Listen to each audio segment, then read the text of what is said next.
Hi, I'm Dennis Cohen. I'm a family law attorney and a mediator.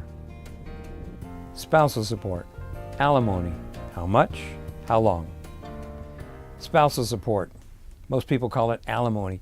It's really one of the most hot button issues in a divorce. Fortunately, there's some guidelines to help you decide how much temporary alimony gets paid, and the same guidelines that are used in deciding child support, basically how much each parent earns. But permanent spousal support is really a whole different category. In California, there are 15 factors that the law looks at to decide how much support should be paid.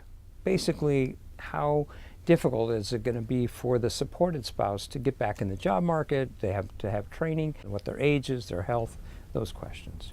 Everyone wants to know, how long do I have to pay alimony for? In California, the law says it's the goal that everyone be self-supporting within a reasonable length of time after a divorce.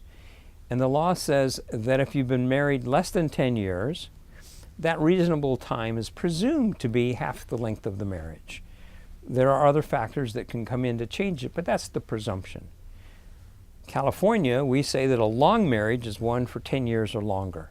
And in that case, the court makes a rule that says you're going to pay support indefinitely, meaning until circumstances have changed so that it's no longer appropriate for you to pay support. So is that for a lifetime? Maybe, in cases of someone who might be elderly or have medical issues, never have worked before. It could be you could pay support for the next 20, 30 years.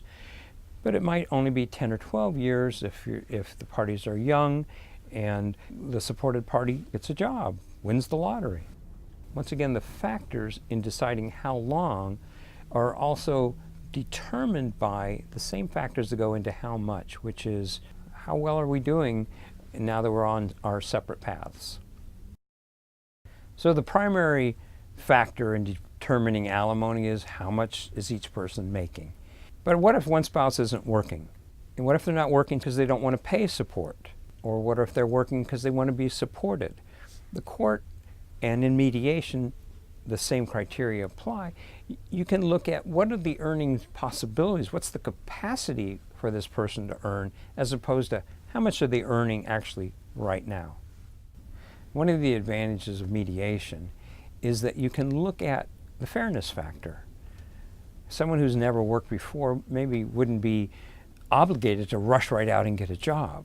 On the other hand, someone who's young and healthy and has work experience, it's really fair that they do have a job, unless there's some medical condition or something making it more difficult.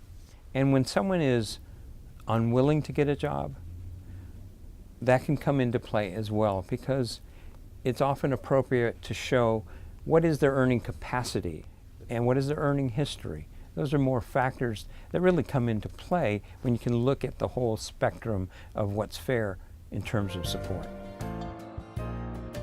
If you're going through a divorce or contemplating one, do the best thing for yourself and your family. Consider mediation. We know settlement works.